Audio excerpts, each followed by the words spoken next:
welcome.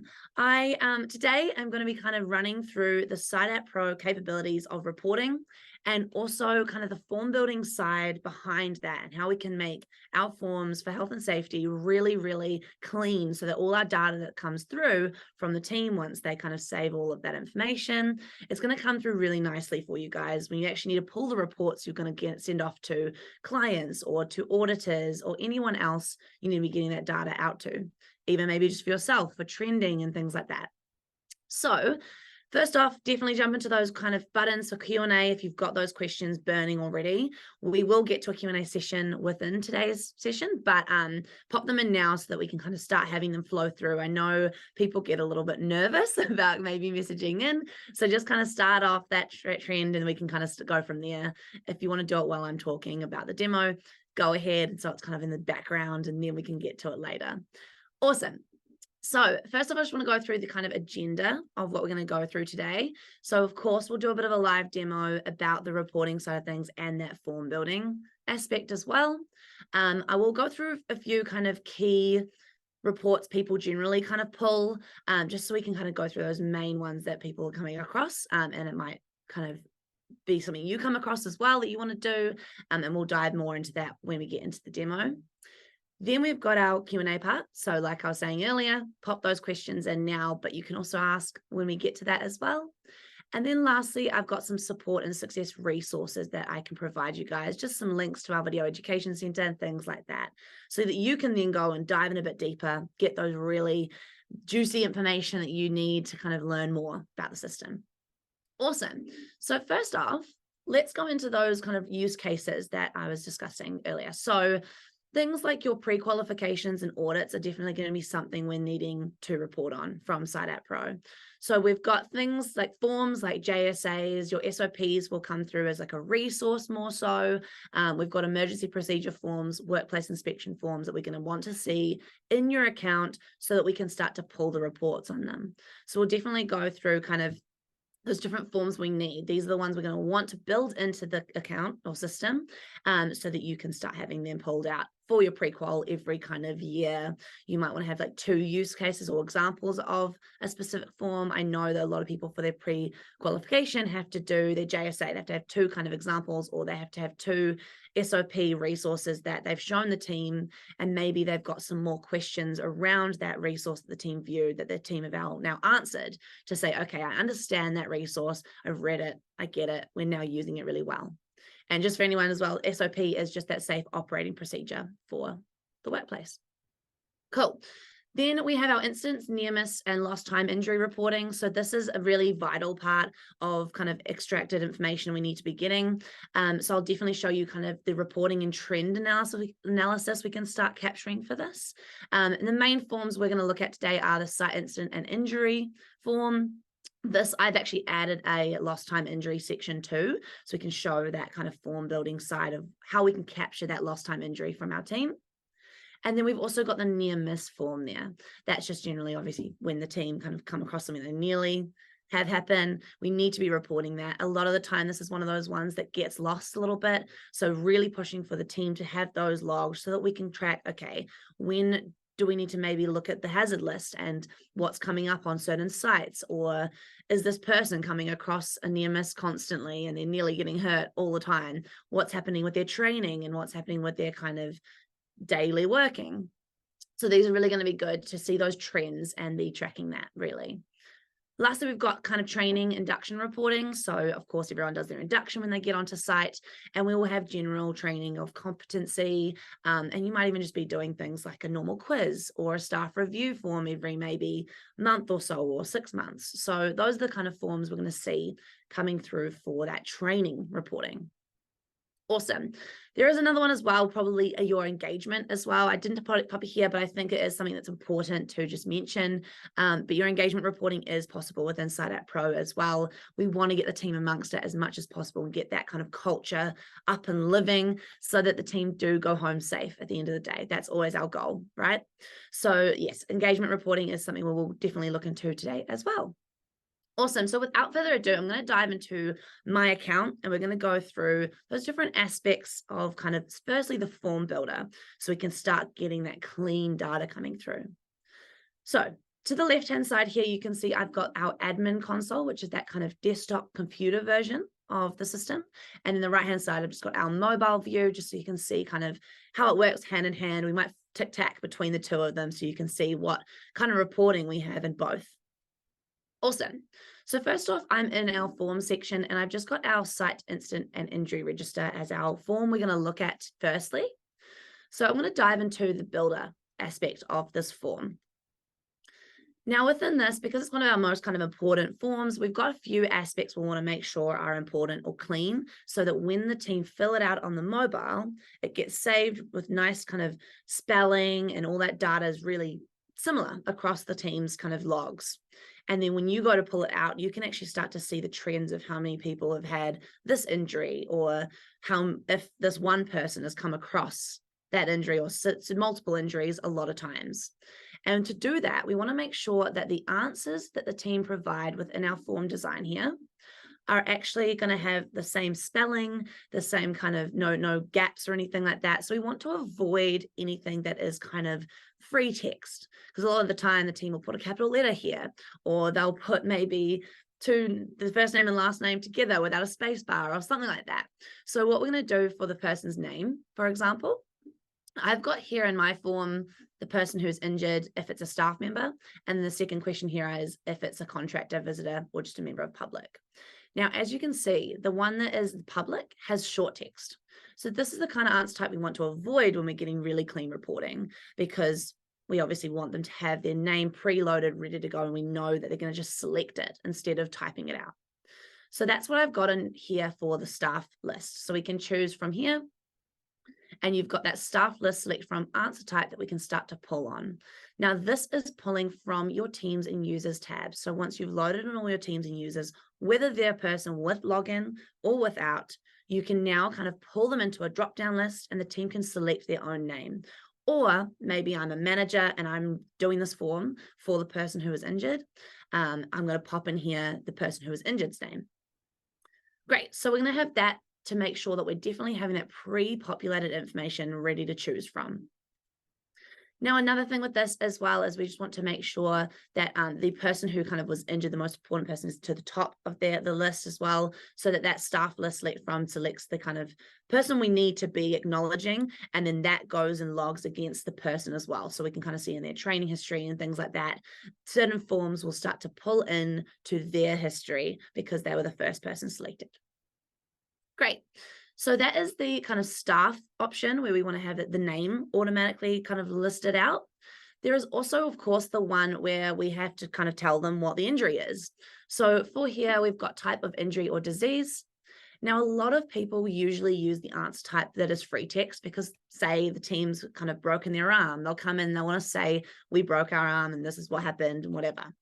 What I would recommend is that we start with a multi-choice. So give them kind of options as to why, what they could have hurt themselves with. And so I've got concussion, sprained muscles, deep cuts, things like that, where we've kind of got the options to choose from.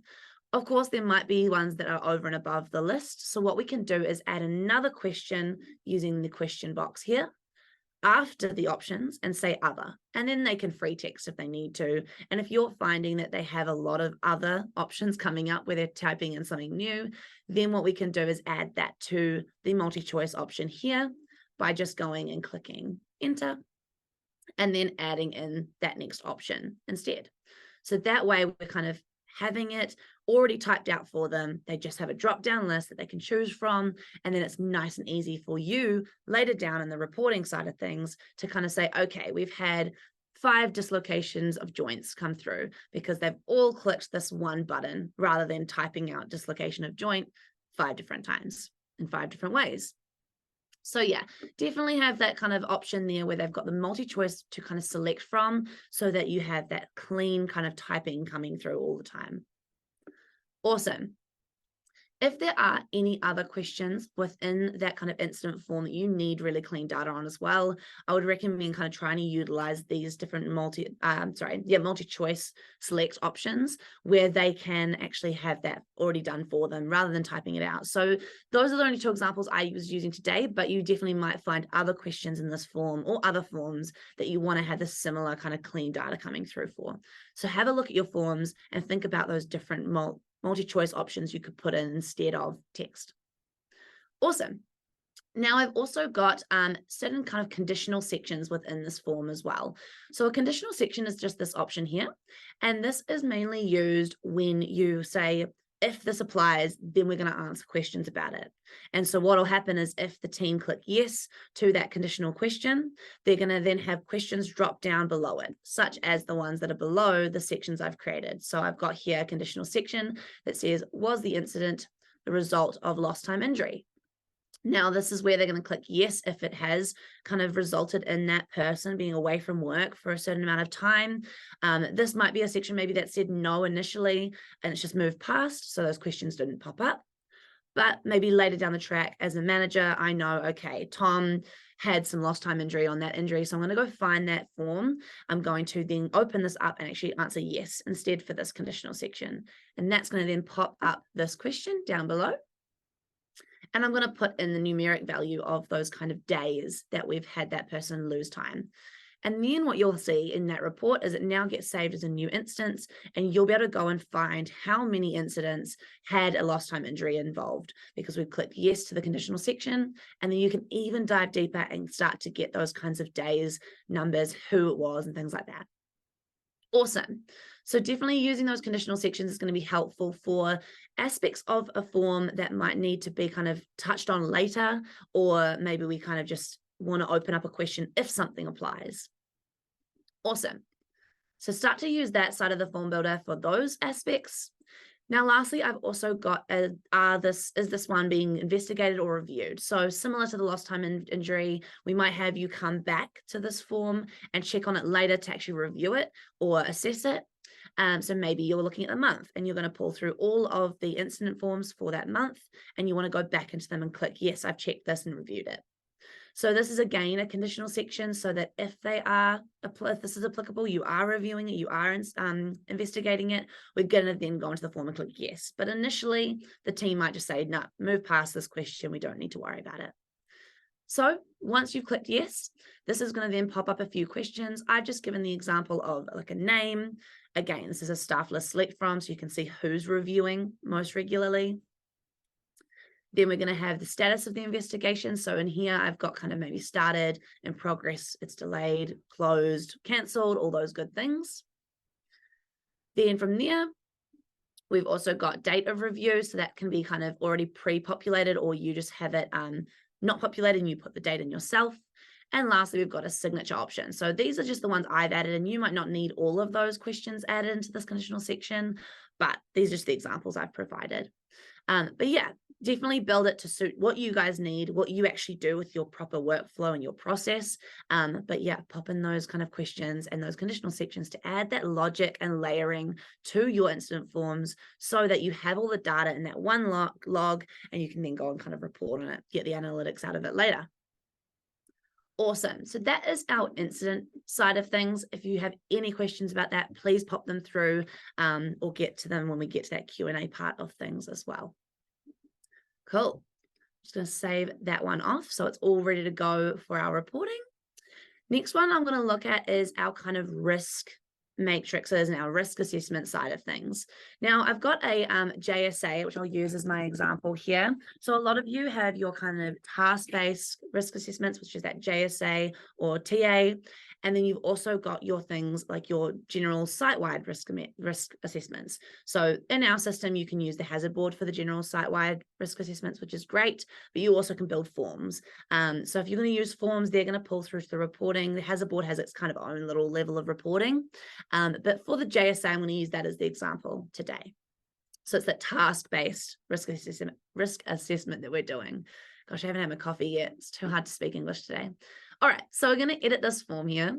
Now, the main thing with your risk assessment forms that we want to be seeing is kind of a repeating aspect to it. So a lot of you will have jobs where you're going to maybe be on the job for 5 days, and every day we're going to do a different kind of task that we need to do a risk assessment on. So what we're going to have here is we've got the task, the work step, we've got all of those different risk matrices that we're going to be doing, putting in the control measures, any level of control, all that kind of stuff.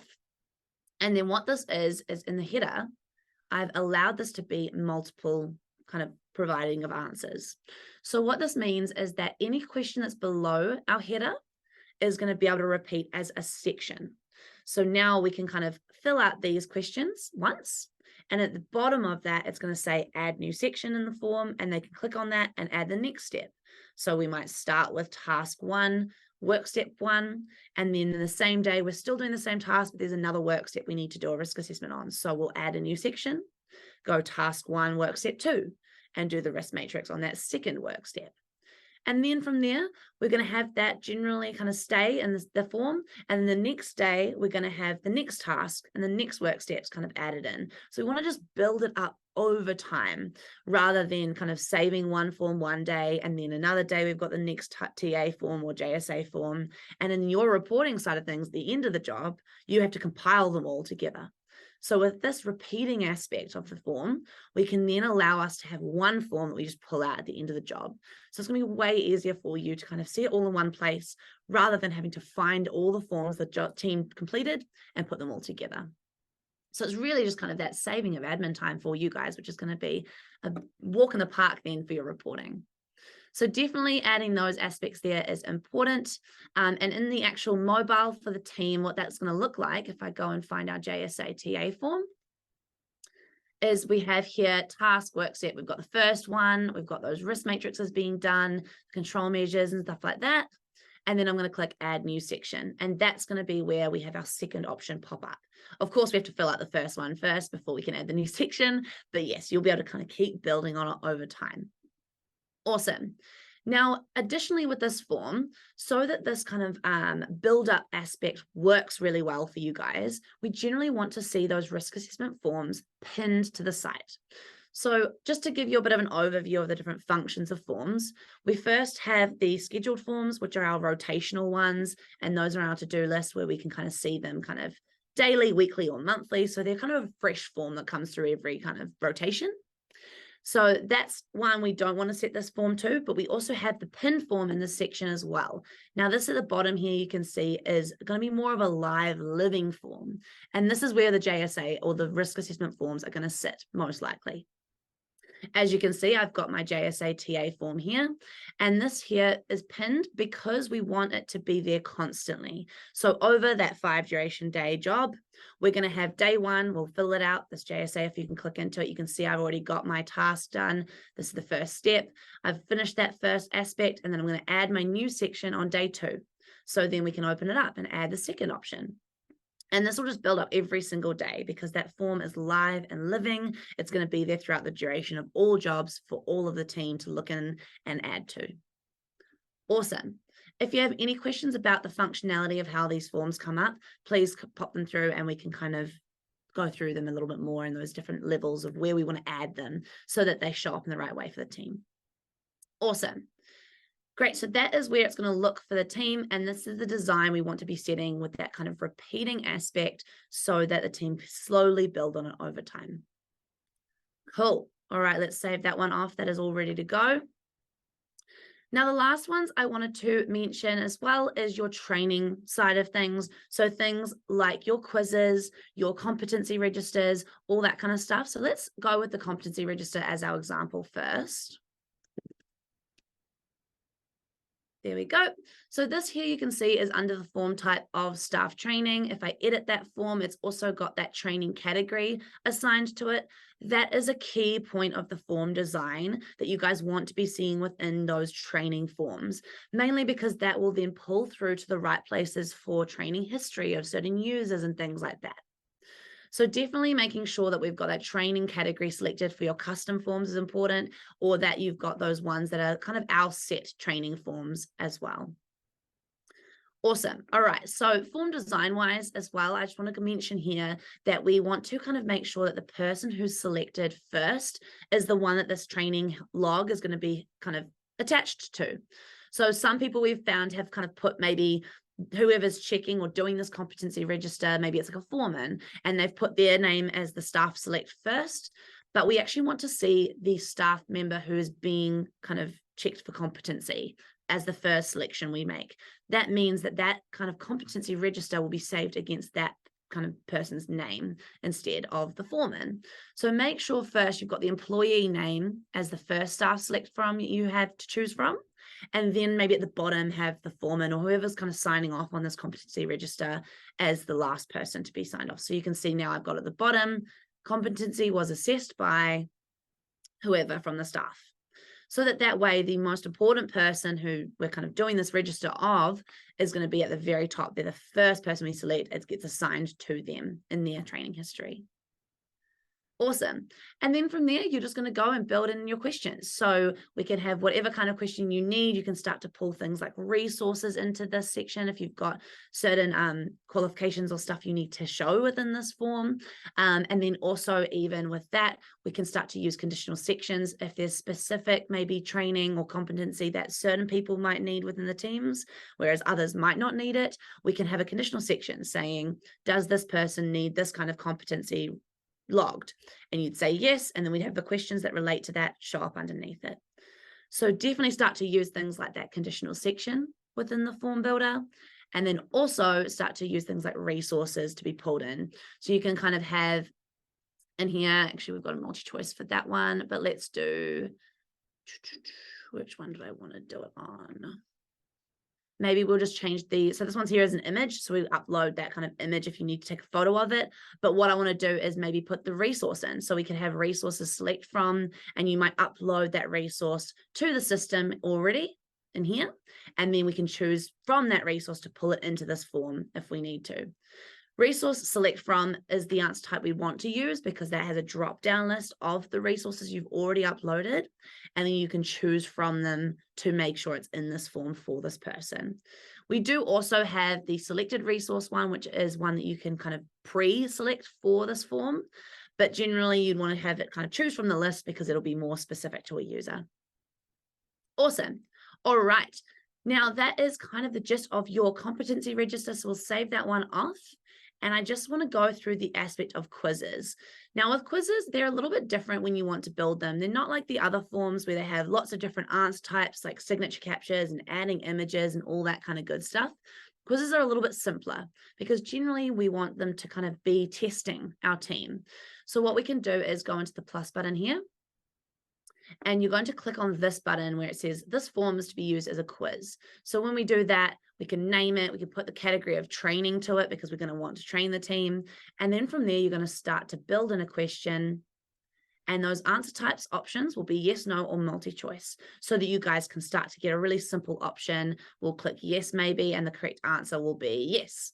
So that's the form building side of a quiz that you want to be creating so that then you can go and see those completed forms in your reporting of who kind of completed those quizzes. And then we can dive in and see who said yes for this one, who got them right, who got it wrong, and what kind of user was actually logging into that as well. Awesome. So I'll that's just the design of the quiz to start. And then we can definitely talk more about it, the reporting side of it in a second. Great. Okay. That is the gist pretty much of all the things I wanted to cover in the form building side of things.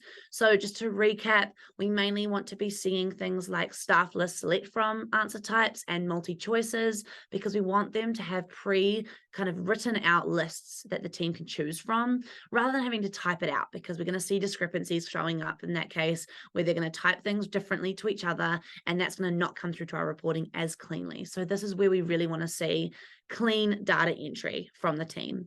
So providing them those answer types is going to definitely solve those problems. Additionally, we have got things like those repeating sections for our kind of risk assessment forms that we want to be seeing. And of course, we want that JSA or risk assessment form to be pinned to the site. So it's got that live, living kind of reoccurring functionality behind it. We also will be having kind of those options where the staff list answer type will be the first person to be selected in your training forms, so that we know that that person who's actually being the staff who's being trained on or checked on competency or doing the quiz and things like that, they're the ones at the top being selected first, so that that all goes logs against their training history. Cool. All right, that is pretty much the gist of all of those sides of things with the form builder. Now let's dive into the aspects of reporting. I can see a lot of questions have also come through as well. I will get to all of those. Don't worry, we'll kind of jump back once I've kind of read through them. We can get to that proper part. But I will dive into the reporting first. So first off, let's start with the dashboard, because that's a really kind of simple starting off place. Now, the dashboard is a general kind of bird's eye view location. So this isn't where we want to dive in to get our full reporting, but it is a really good place to kind of see quick stats. So if you're on the move or you need to quickly see what the team are doing for the day, we can dive in here, see, okay, there's some completion rates and things going on. We've got our engagement summaries that we can start to see, and just kind of forms individually being logged, whether they're kind of drafted with that pause icon or completed with this full save icon. So first off, let's start with that activity stream. So diving into these forms, if you see like an incident come through, that's obviously quite important. So what we might want to do is dive into that, click on it. It's going to open up that form, and instantly what we can do is print it, email it, add a corrective action to it if we need to as well. So we can instantly take that reporting action if we need to on those incidents really quickly. Same things with near misses, we might want that kind of quick action happening. So seeing them in our activity stream is going to be really helpful to be able to start to go and move it to the right people we need to move it to. Also, you can see any notes and corrective actions the team might have made in it as well. I don't have one on this form right here, but as you can see in this form here, this near miss that we had the other day, there's a blue note on it. So you can see this has been, has a significant hazard been identified on this because of a faulty tool. So we can say, okay, cool, this has been added to this. We can maybe go and talk to Rochelle, because she signed off on this one, as to why, what happened, what's going on, do we need to make some quick actions on it? So really kind of good to see that stuff straight off the bat. We've also even got that corrective action assigned. So we can see, okay, Rochelle's already gone and actioned a task for Sophie to go and kind of get a new angle grinder, because that's kind of had a bit of a faulty moment. So we can see actions been made. We go, okay, all right, maybe we don't need to triage this, or we do. So you can kind of make your actions based on what you see instantly in this dashboard, which is really helpful. Cool. A few other things we can see from here as well is things like our engagement score. So this is really important. This is our summary across the whole team. A lot of you guys might want to use this for getting the team amongst it. So I know that sometimes the team get on site and they're like, oh gosh, I got to fill out my health and safety forms. But obviously this is really important for them to do, so they get home safely at the end of the day, like I was saying at the beginning of today's session. So this is where you can come to see the kind of general summary with this button to the right here of the whole team. So coming in here, you can see the list of everyone. Of course, we can filter this based on names. You can type in whoever you want to specifically look at. But this gives us everyone in your team, and then all of those different types of engagement activities they can be doing. So maybe want to see how many check-ins we've had. So if we click on the word check-ins, it's going to kind of order them in how many people have done the most to the lowest, or lowest to the most, kind of depending on how many clicks we do. But you can kind of start to group and look at the specific scores and all those kinds of things. So if you maybe want to set some parameters around this engagement score, we could maybe set the team needs to do 30 kind of check-ins for this month, because it's 30 days in the month.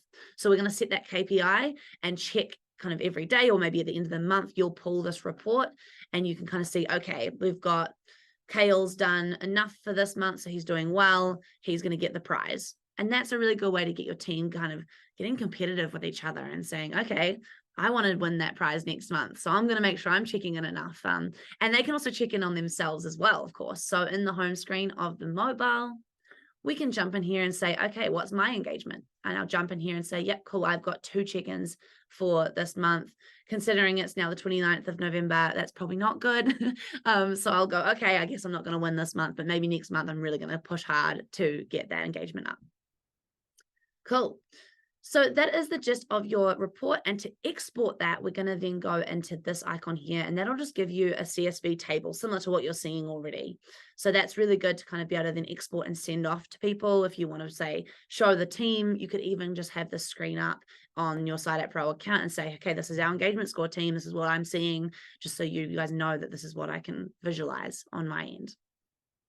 Awesome. So that's your engagement side of things. You also have, of course, things like your general completion of forms. We'd probably want to go into your reports more so for this, but this is a good kind of stat to see or a graph to visualize. So let's dive now into the actual reporting tab. So this is where we can kind of see your general completion of your forms. So first off, we have our summary tab. This is going to kind of start to kind of compile data based on different categories. So we've got our quizzes will start to show up here, which is really handy. We can export that out if we just want those quizzes within the date range that we've set, of course. I've got here the date of month of October, which is set. We've got some training summaries, so everyone's inductions are going to start to pull through here. So any form that's kind of attached to that training category is going to start to pull through based on our date range. And then we've also got some other things like sites, our ones that had specific notes or kind of things added to it as an extra alarm. We've even got troubleshooting ones and a heap of other options as well for your categories. So definitely dive in to what different summaries you've got on this page. We can kind of order this to suit our viewing style as well. So up the top here, in this gear icon, you can see here we can choose which one we want to see and where. You can even turn off the ones you know you don't really need. So if I don't need to see my end of day count, I can kind of hide it, so I don't need to worry about it. Makes your summary page really customized to suit your needs best. Awesome. So have a bit of a dive in, move things around, export what you need, and then kind of come through with questions if you've got any as well, or even if you guys have some feedback of what you want to be seeing in this summary page, let us know and we can definitely add it to kind of our roadmap. Awesome. From here, reports on the forms, we can see here, this is going to kind of pull through specific forms. So things like your check in and out, for example, if we're kind of keeping track of all of our team's check in and outs, maybe for our kind of payroll side of things, or even just seeing how our staff are engaging with logging in. We can kind of come in here. You can see I've got 19 fully completed check-ins and check-outs for this month of October. If I click on this, it's going to pull out a kind of table format with all of the questions to the right here of those forms. And then downwards, we've got each individual form and all the sites and things that's gone on. Now from here, you can start to filter them. So we've got all the different sites. Maybe I just want to see the bungalow renovation. So I'm going to pull through that and it'll pull through all my bungalow renovation ones that I've saved. We can see Bradley's done a lot of his, Rochelle's done some of hers. We can see those times and all that good stuff. This can then be kind of filtered by the answer, if there was any kind of notes added to those forms, and then you can even turn off some columns and turn on some columns that we don't want to export or we do want to export. Then from there, exporting them, we're going to go and either print it, save it to PDF, or actually physically print it. You can email that out, or we can even just export it to CSV so it stays in that table kind of format, and then you can go and manipulate it and do what you need in regards to kind of doing pivot tables or pie graphs and stuff in Excel as well. So you can dive in as deep as you want, really. Awesome. So that is there for you guys to dive into those different forms and get that kind of data dump for your org and your kind of different sites that you can see for the team. So of course, here things like your JSA will be really handy to pull out. We've got things like your site incident injury register might be really good. If I type in here incident, we can see, okay, we've got 3 incidents within October. So I'll go, okay, let's export that out. There's the 3 that were on bungalow renovation. We can see who was injured and we can start to see those different stats that are kind of coming through. If you need to show up the individual form, I can pull it out and we can see Andrew Ibbot's had that one there. So we can kind of start to dive in to the individual form or just see all of them in one nice data dump as well. Beautiful. So that is your form report side of things. Again, any questions, please pop them in. Lastly, we have our completed forms. So this here is where you're going to see that completion rate or the number or count of how many times we've done a certain form. It doesn't actually open up like how the form reports, how it has all of those answers provided within it. This one is more so just a list of what day this form was completed on, what the name of the form is, what the site it was done on, and who kind of completed it. So that general and completion status there in a list kind of format. So from here, we can see I've got different kind of filters we can pop in here too. So maybe I want to see how many toolboxes we did. So I'll say, okay, toolbox, just type in tool. We can see, actually I might just say box. Well, you type it right, not like I am. So I've got 2 toolbox talks that we've done within October. Not great, probably should have done some more. So this is really good to see, okay, my team's not doing as many as I need them to be doing. We need to go and kind of pull the reins in, get them all kind of doing those toolbox talks. Or you can even see, okay, we've got exactly the right count, we're doing well. So one, you can kind of keep track of our completion rates here by seeing this list. And also we can kind of see who's doing them and things like that. From here, we can export just this list so you can see that completion status, or we can even open up the individual form like we did in all the other kind of aspects as well, and then go and export just that one out if you need to. So we always kind of have that capability if we need, but then yeah, this one in completed forms shows you the list status completion, and then the form reports shows you the actual kind of answers within that form. So you get that data dump of all the stats. Beautiful. Now with this, of course, you can do filters of sites and even an advanced search as well. So say we want to pull in specific answers, really good for like your incidents and injuries. You want to see, okay, how many times have we got a specific person who's had to complete or been mentioned within a incident form? We'll type in their name here. We can see, okay, all of their completion will come through, and then we can export that list if we need to. Great. Okay. That is the gist of your general reportings, that main reports tab. All of you will have access to this. So definitely you can kind of dive in here, get those stats we need to, whether it's just that status completion rate or form reports where you need to kind of be able to data dump and then go and export and get analytics on it outside. But a lot of you will want to be able to have analytics within the system, and within our certain kind of pack sizes, premium and up, you can go into our dashboard and you've got this analysis tab. Now, this is something if you guys do find that you're really wanting this, you see this today and you're like, whoa, I love that. I really want that in my account. Let me know whether it's just kind of in the Q&A or in the chat, just say, hey, I want this. Or even in the survey at the end of today's session, you can definitely kind of pop in any of those kinds of aspects that you want to be seeing in your system, and we can kind of reach out and let you know so we can kind of get you those features. So analysis, this is here where we can kind of dive in a bit deeper, get some kind of visuals on what we want reporting wise, and start doing that trend analysis side of reporting. So really good for our board reports and our even committee meetings as well. This is a really cool place where you can kind of come in, you can set kind of parameters, and then you can capture it. You can take it to the board report or the committee meeting, or you can even dive into the system while you're sitting in that meeting, and you guys can put in different parameters in the moment and do it live and actually change those stats, see it all happening, and then log or kind of screenshot or export the ones you know you want to capture and put into like the meeting minutes, for example. So first off, just to dive into every aspect of this, we've got our completed forms, which again is similar to our completed forms in the general reporting, which is kind of showing us that completion rate or status. So we've got here our different kind of, I'll say maybe form name.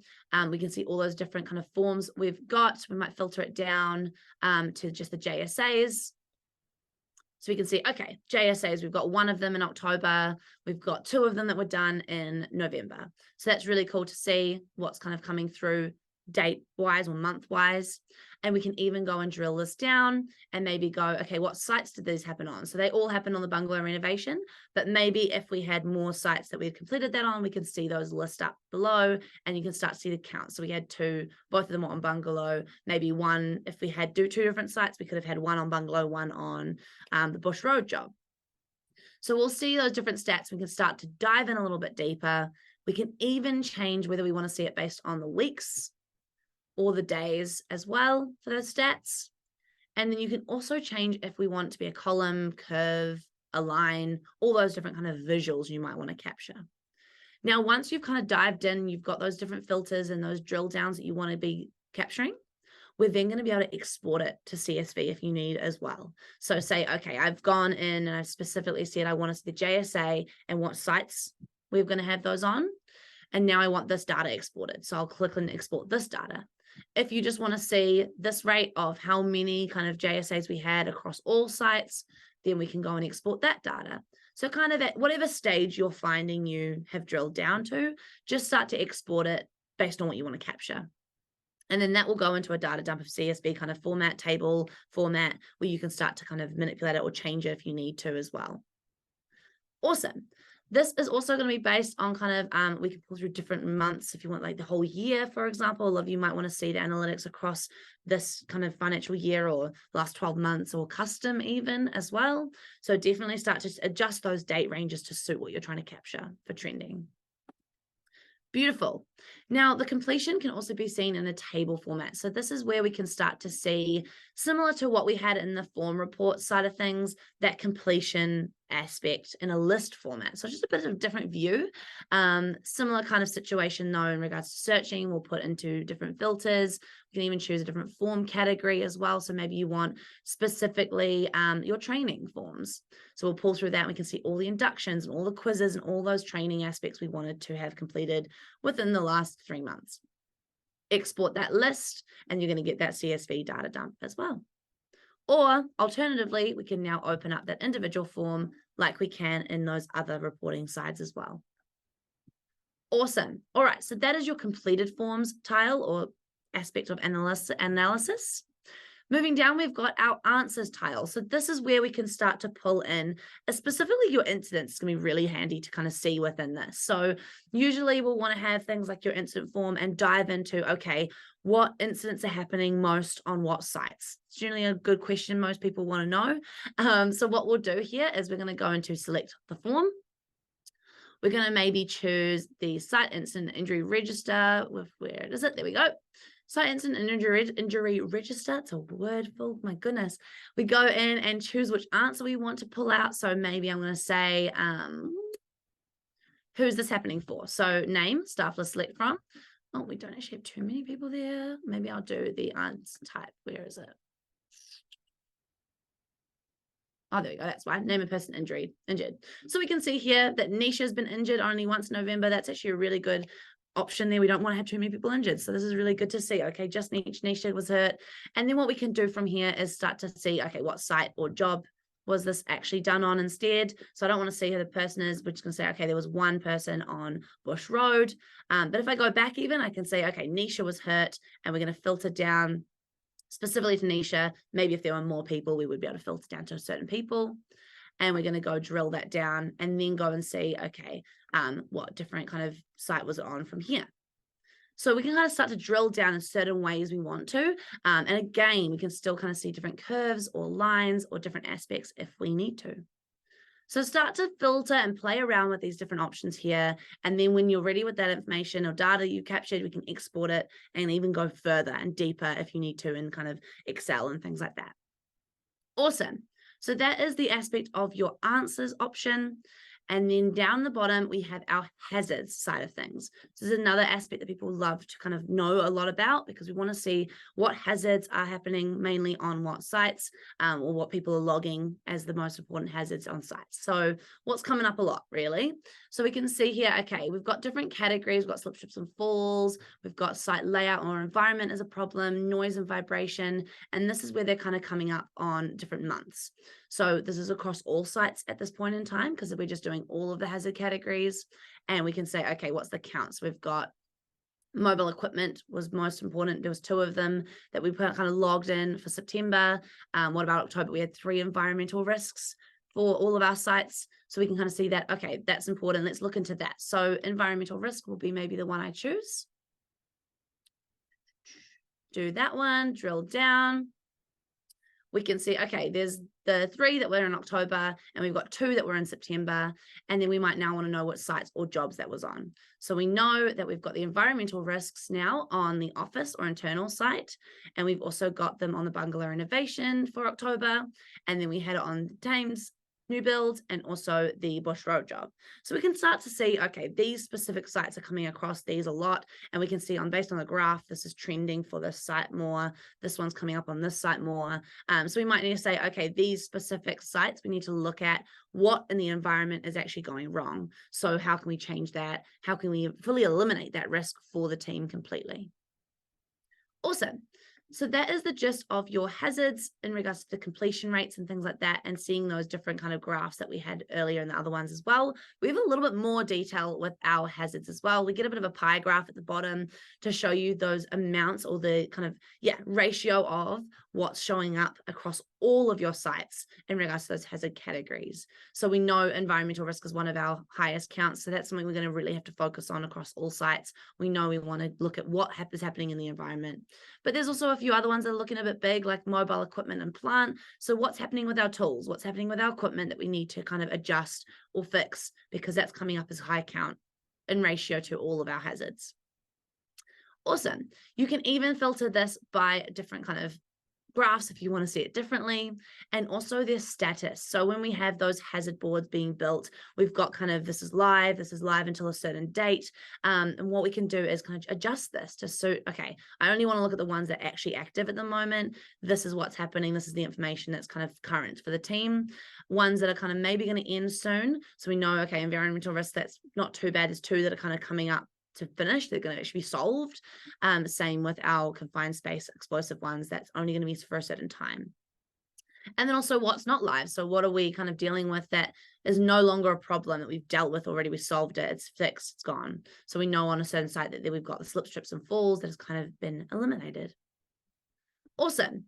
So that is the level of kind of reporting we can get from the analysis. So it's kind of just taking the data and diving in a bit deeper. We can start to drill down, and we can start to see more information and kind of different graphics as well to start seeing things. So let me know if this is something you guys really want to kind of start seeing in your account. If you have it already, please dive in and explore it. But yeah, that is kind of the general gist of what we can start to do with our analysis. Awesome. Last thing I want to dive into is your resource aspect. So with our resources, we have got a general resources tab. Now with this, we've got our kind of documents that we'll load in, but we'll also have certificates and permits that we load in. So a lot of people will load in licenses or first aid certificates next to users' names. And of course, uploading those are kind of done through the tabs that they are applicable to. So maybe I've got a first aid certificate like here for Nisha, that was in her user account. I went in there and uploaded that first aid certificate. Now with those, we have certain expiry dates of them on them, of course, because a first aid certificate, for example, only lasts 2 years. So we'll say, okay, I need to keep track of that. I need to know when my team are coming up to have their first aid, or when those certificates going to go kind of expire. So from here, what we can do is we can start to search up, maybe put in here first aid. And I'm going to have all my first aid certificates pull into kind of a nice view. And I can see a list of, okay, we've got Kale's is actually overdue, quite overdue. So we need to really sort his ones out. We've also got Sally Jones is overdue too. So they're the 2 that I'm going to go and reach out to and say, hey, we need to go and actually get your first aid certificate sorted. Here's the course, here's the information, here's what we need to do. Whereas we know Nisha and Rochelle are okay. They're all sorted. They're all good to go. We can even see their kind of resource if we need to, because that's all uploaded for the Google Drive link. Awesome. So this is where you're going to kind of start to filter down and see those actual resources you've got with those expiry dates. You can see them all in one place, and you can know what you need to action. So technically we're not needing to actually export it at this point in time, but it's really good to be able to see that almost report of who's got what and when it's kind of expiring, so you can start to action those things you need to action. Now, if you do need to export any of these aspects, what we can do is export it to CSV. So I've got my list of all my resources here. I'm going to export this, and I might just want to kind of choose just the staff members' resources. And then I also just want specific staff members that I'm going to actually export this for. So this will pull kind of their first aid certificates, any qualifications, any licenses that these users have. So it's like those users' resources in whole. So it'll kind of give you an export. Then you can kind of start to filter that CSV based on what you need data-wise if you need to export it. But yeah, definitely you have that option to pick just the staff members' resources and who you want to actually export. Same thing applies with specific equipment or suppliers or sites or other resources you would have had uploaded. Organization is just the general, all of the company kind of information for resources you've uploaded. So yeah, just start setting your filters based on what you want to export so that you can start to manipulate that data externally. Awesome. All right. That is pretty much the gist. I know that was a lot of information, but just to give you a recap, our form builder side of things is definitely where we want to start when we're thinking about our reporting. So going into the form builder in the forms tab and really making sure those answer types are clean, nicely pulling through data that's maybe pre-populated for the team so they can start to have data entry really beautiful. Then we can go into our reporting aspects. So our dashboard has got those kind of different summaries and our activity stream where we can quickly get information sent off if we need to, like incidents and near misses. Then you've got your reports tab, which is our general kind of summary page, our form reports, which are more a data dump of all the answers within the forms, and your completed forms is that status of completion. So those lists of those toolboxes we've done within the month, or the list of how many incidents happened within the month or year even. And then lastly, we've also got things like our analysis, if that is available in your account, where we can start to dive in deeper and get those kind of trends happening for our board reports, our committee meetings, any kind of meeting where you guys are seeing what's happening in the business for our health and safety in a trend kind of aspect. And then, of course, you've also got those resources where we can start to kind of visualize those in one place and keep track of those expiry dates and things like that and export it if we need to send off to anyone or kind of manipulate in a different way. Awesome. All right.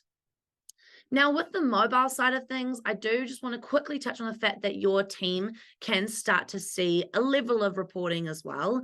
So I'm going to jump into the menu over here. This is dependent on their kind of access. So tablet managers or higher have got a little bit more detail they can see within the system on the mobile. So what they can do is jump into your save forms, see any kind of completed forms from that they've done. So I can see all the Rochelle Sanderson ones are done there. I can jump into this form and change it if I need to. But most importantly, what the tablet managers or managers of your team are going to be able to do from the mobile is go into the top right, turn off only my forms and see other people's. So for the bungalow renovation, I might be looking at October because I know there were a few incidents forms that we had in October. And I'm going to come in here and search incident. I might be that person who's jumping into this form and doing the review of it. So I'll come in here, I'll find that incident form, I'll open it up, and I'll go to the section where I need to kind of click on and add my signature. So make sure that they definitely can find those forms within the Save Forms tab, and then go and open that form up again to kind of add their aspects to it if they need to. Then when they do that, they're going to save it. It's going to load and be saved into your kind of log as well for your reporting, but they can always find it here for their reporting side of things too. Beautiful. All right. Now let's go back. I'm going to quickly go into that Q&A part of things. So let's dive into some of these questions. Amanda has started off the conversation by saying, how do you close off a conditional section? So great question from here. Let's dive back in and do, which one did I do? I'm going to add a new form.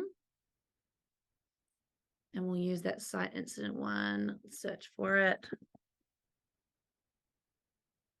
There we go. So say I've filled all this information out. I've come down to the bottom where we've got that conditional section. If this was an incident that lost time injury, I would say yes to this.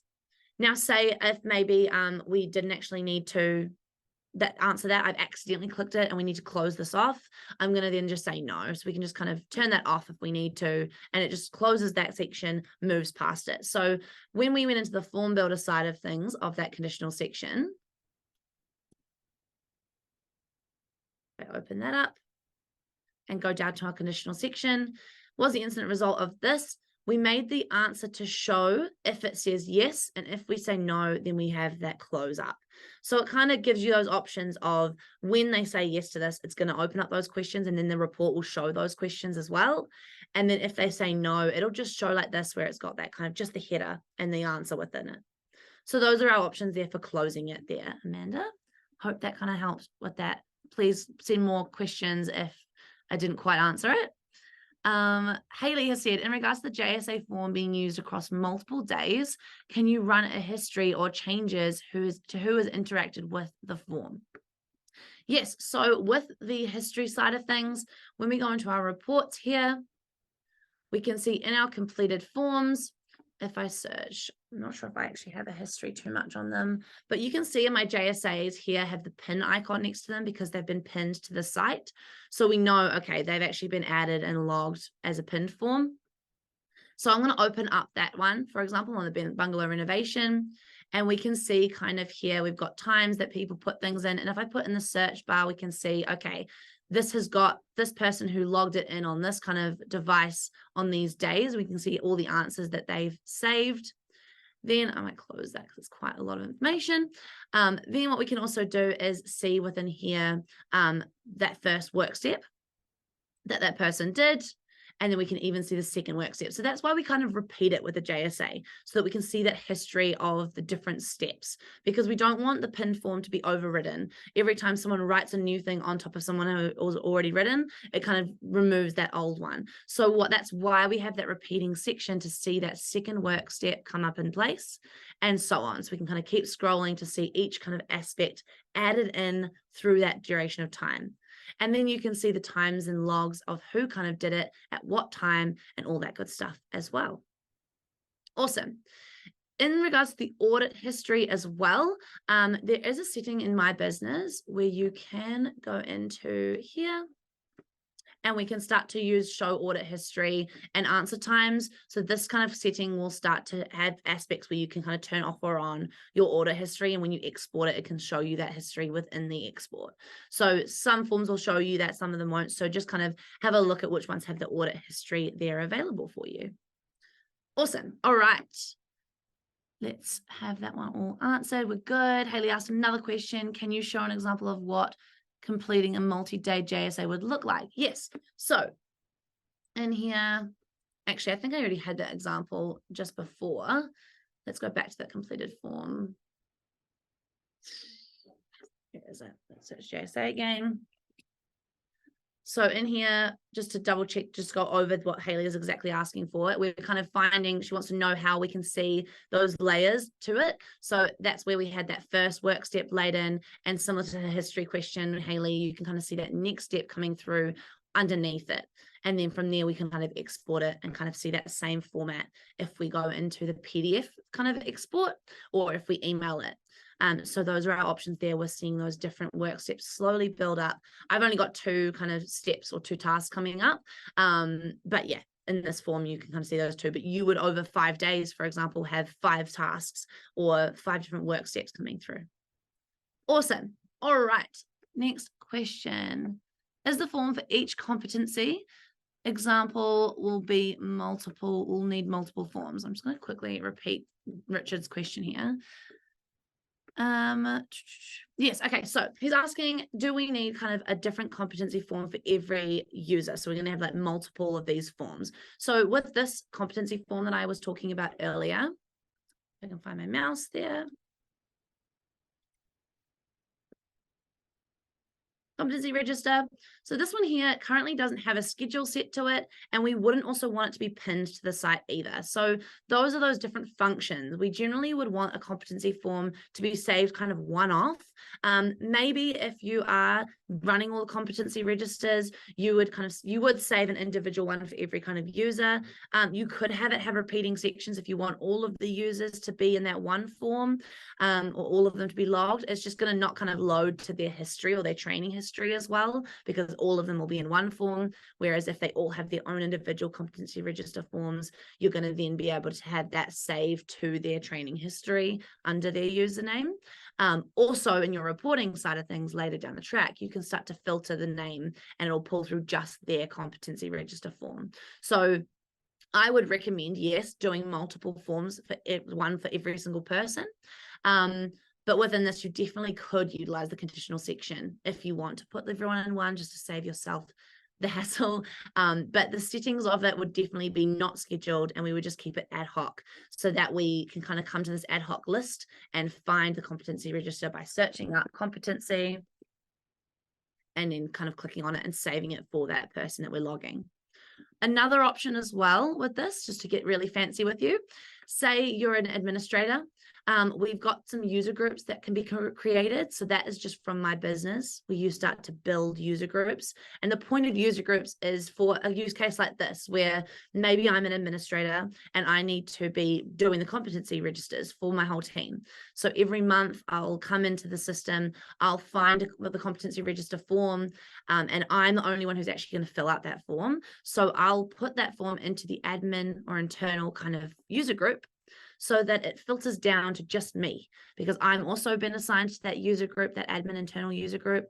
And then that way, the rest of the team won't have to be able to see or find that form in the mobile, because only I need to fill it out. Only I need to see the information in it, because it's quite important, and information may be a bit sensitive as well.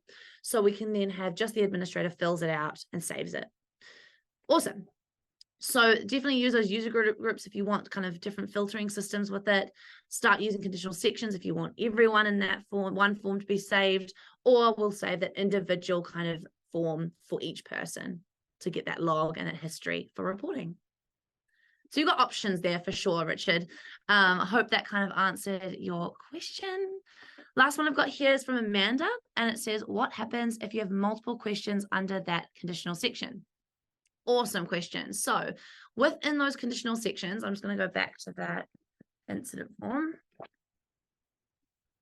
Sorry if I'm jumping around a bit, guys. Just want to get to the right ones that are going to give you the best example. But in here, for example, I've got this conditional section only has one question within it, and this one has multiple. So similar to how when we have those repeating sections, any header that's above it with a kind of repeating section will drop down all kind of repeat all the questions underneath it. Conditional sections work similarly. So I've got a conditional section here, and any question that is below it, no matter how many there are, they will be the questions that pop up when we click, for example, here, when we click yes, all 4 of these questions will show up. If we click no, all 4 of those questions will hide. So it just kind of depends on what you want to show. And then the way to kind of stop all of the questions from being what part of that conditional section is to add another header or another conditional section below it. So say here, for example, I wanted to add on and more questions after this that aren't going to be part of the conditional section. What I would do is just give that kind of part a header.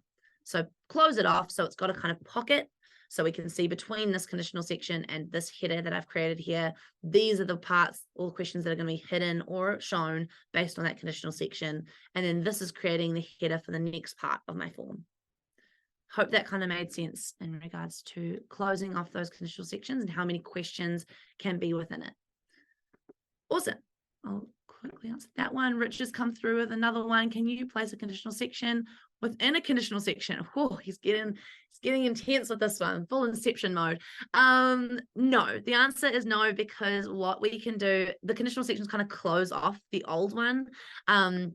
So once we've got this, it only drops down or opens up the questions, not another kind of section as such. But that's definitely some awesome ideas and information that if you guys wanted to see that, I'd love to know the use case you'd want to use that for, Richard, because yeah, if we've got some kind of good examples of why you'd want that to be implemented, we could definitely look into that, and I'd send it to the product team and they'll probably love me for the feedback. So yeah, if you've got any specific use case you'd want to see that being used for, please let me know. Because yeah, at the moment, the conditional section has the header, the questions within it, and then another conditional section will close off the first one. Awesome. All right, I think that's everyone's questions. I know we've gone a little bit over today, guys. Hope you've kind of stayed in there with me. But yes, thank you so much for joining today. Last little bit is our resources. So we've got here our support at Startup Pro email that you can reach out to at any point in time for any questions. If you want any more features that you might have seen today, please reach out to support to let us know. And then, yeah, we're just kind of there to help whenever you need. And lastly, we've got our video education center. So this is any kind of videos or more information you want to gather. This will be in an email to you after this anyway, so you can follow it and go and find any of our other webinars or any of our other aspects that you might want to dive in a bit deeper. So please go and look into that if you want to. But thank you so much for coming and listening to me today. I hope you've learned more about your reporting and what we can get out of the system and how you can get your forms looking amazing so that they are going to pull nice data for you. Awesome. Have a lovely rest of your week, guys. Happy hump day and goodbye for now.